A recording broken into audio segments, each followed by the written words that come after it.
as for this, sorry. As for this is something that I wrote, and it is a piece of nice little slice of speculative fiction, sort of. It's still rough. This is only like the first draft.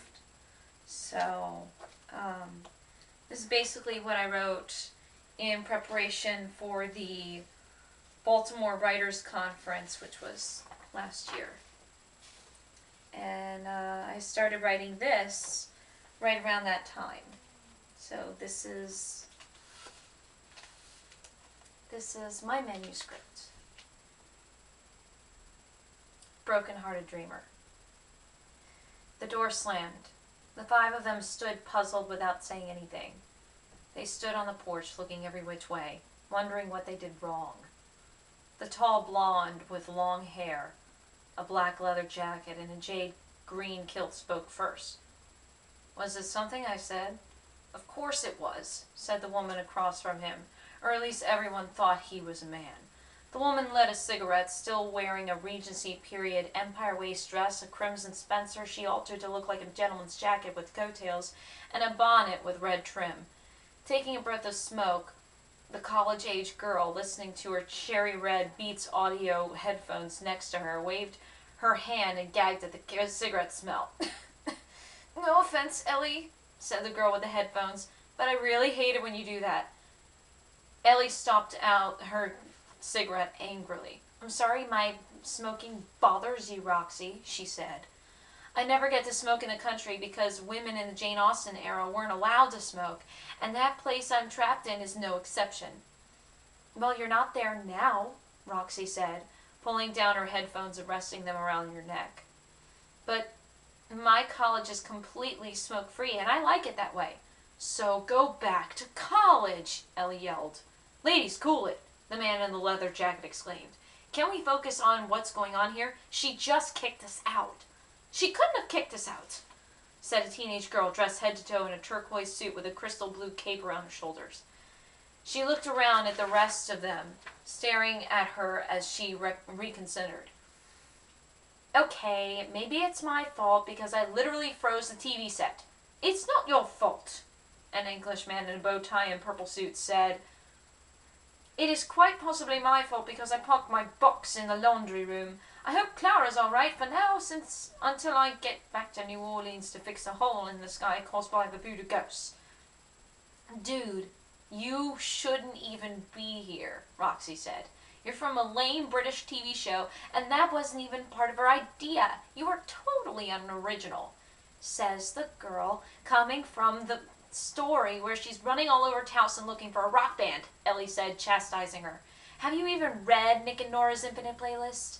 "It's not my fault that my favorite band broke up the same time my boyfriend dumped me," Roxy said, defending herself. "I was trying to find this other band anyway, and I'm still angry that the Wrecker Theater is now a freaking disgusting nightclub.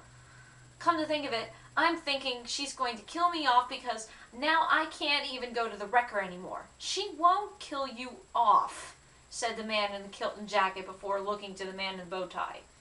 "Is that right, Bowtie?" The man in the purple suit, Mr. Bowtie, winced and ran his fingers through his flopped-over brown hair. "I really don't know. She just kicked us all out." "She didn't sound too angry, I don't think," said the girl with the cape. "She used to be a brunette until she discovered her superpowers to read people's minds and frosting things over. That was when her hair started to turn white. There are a few brown strands in her hair now, but most of her hair was now completely washed over like snow. All she did was tell us to leave, and she shut the door." "It sounded like a slamming," said Ellie, tying the ribbon over her bonnet to shelter her ears from the cold early autumn breeze. The five of them all surveyed the entire area with the shrubbery, lampposts, and the bustle of suburban street across the way from their house. Everything remained quiet, except for some rustling from the cold breezes and the leaves and bounding rabbits every which way. Roxy put her headphones back on, pressed some switches on her iPod to change from Champagne Supernova by Oasis to Third Eye Blind's jumper. None of them said anything, busying themselves with thoughts.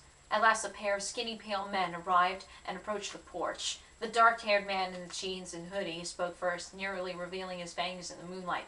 "Hey, where's the party? Someone said there'd be free Bloody Marys." "Sorry, Dustin," the man in the kilt and jacket said, admitting defeat. "We're not allowed back until she gives us a go-ahead." "Come on, Robin," Dustin whined. "You promised me and Sam we'd take cover from the Fleur-de-Lis gang.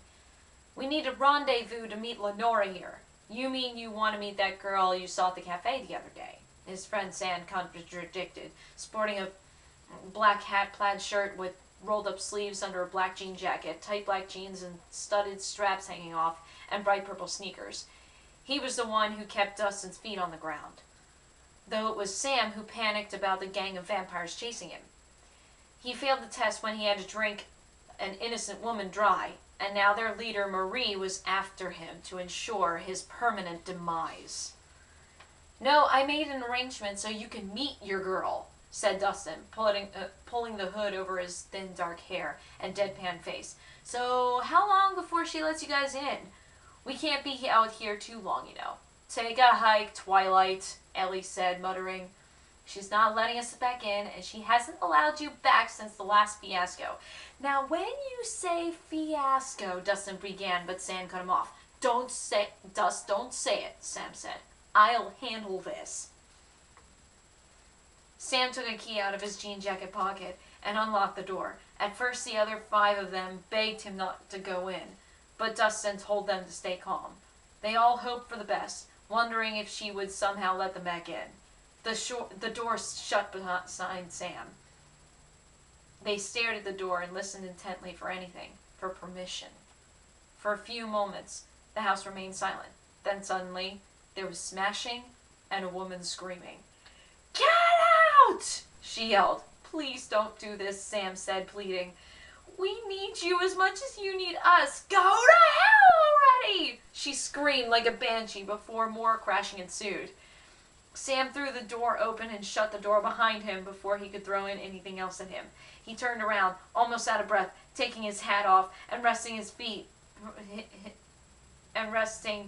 free hand on the rail. Everyone outside stared at him. It was true at last. She was throwing them all out, and Sam didn't even have to say it.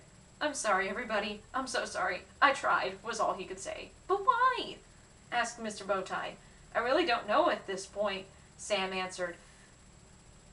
"She sounded like she was giving us all an eviction notice only by mouth and not in writing."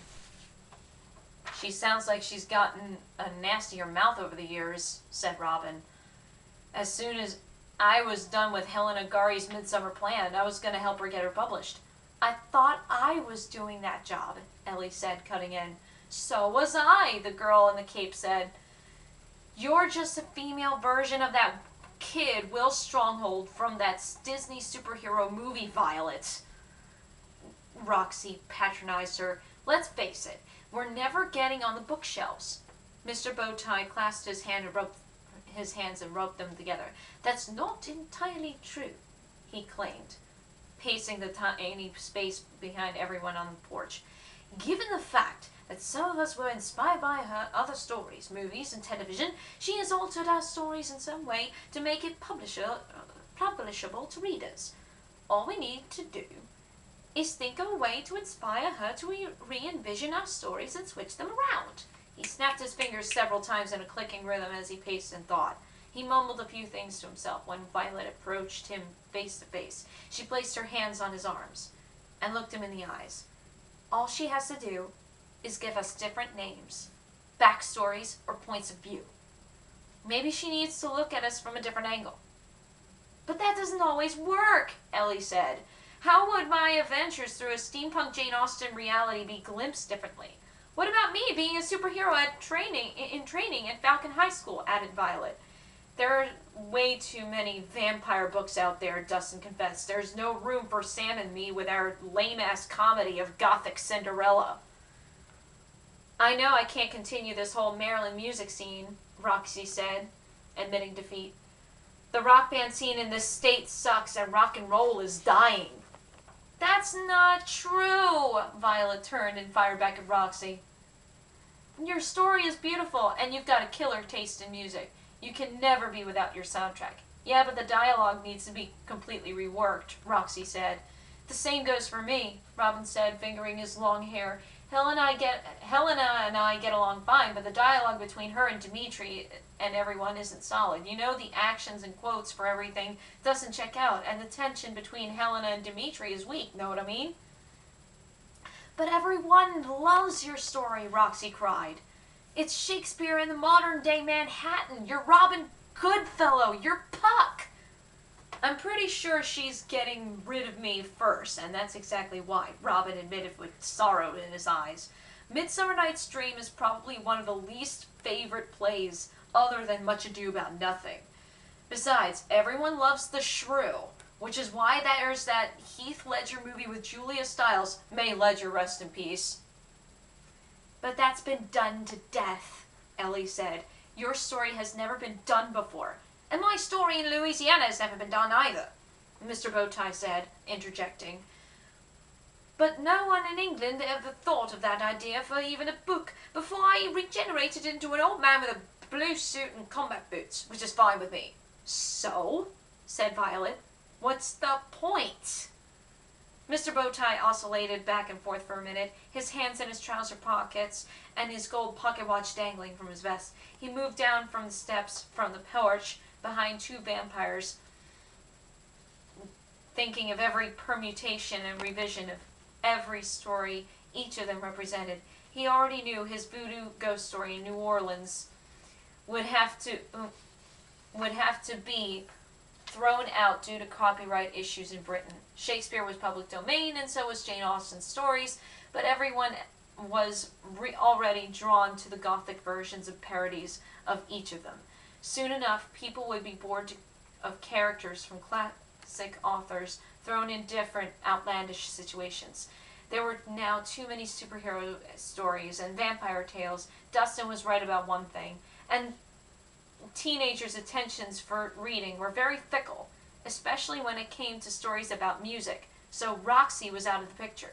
No matter how hard he tried to think about different scenarios for all of them, it all meant they would have to turn into completely different characters plopped in different stories. It still meant death to all of them.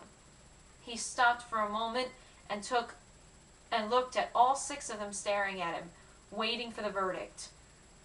He took a deep breath in, scared of the inevitable. Either way, he had to tell them. Well, Dustin said.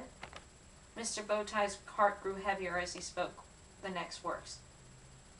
Folks, I'm afraid to say it, but I've been thinking, she's never really letting us back in, ever. But why? Robin asked. Everyone else spoke at once, pecking him with demands to have their questions answered. Sam raised his hand and called, "Shut up, guys!" Everyone quieted down to pay attention. I think what Bowtie is just trying to say is that she's not getting rid of us. It's not our fault at all. Then what? Roxy implored. She's giving up her dreams, Sam answered. Our writer, God bless her, is probably going to kill her dream of being an accomplished writer and novelist. When I went in there to talk to her, she gave me the blunt of it. She's going to give up her writing to work at a dead-end job from 9 to 5 for the rest of her life. And even if she can't find that kind of job, she's going to move back in with her parents and live with them forever.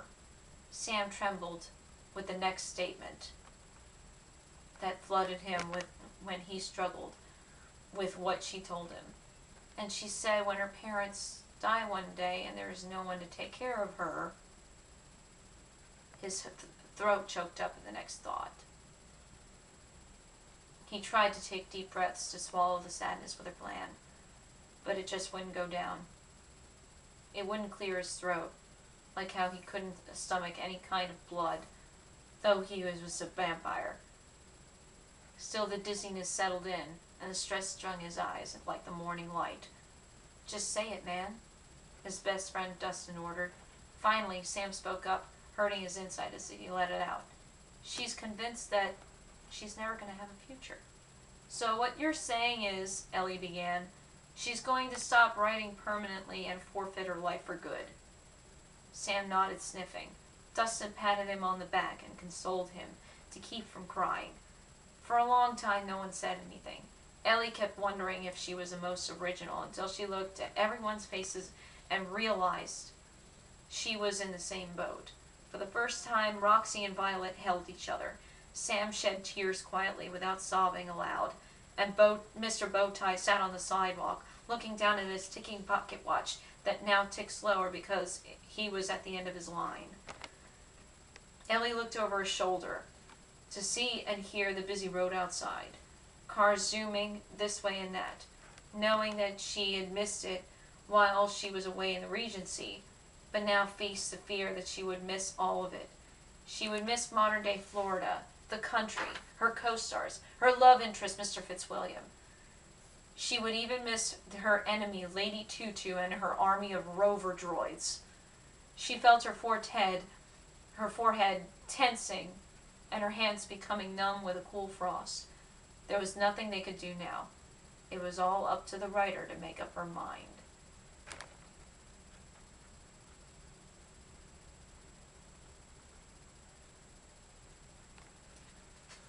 And that's pretty much well, most of what I wrote for that. I don't want to take up too much time or waste too much of the camera battery since I'm only using one camera. So that's what I'm writing. It still needs to be finished. It's not entirely finished yet, even though I know it sounds kind of stupid, but hey, you know. I guess you could call it writing therapy, because it is therapy in my head that I was writing it. I was kind of in a dark spot when I wrote it. I was a little depressed and thinking of all the book characters I could possibly come up with. So, that's it.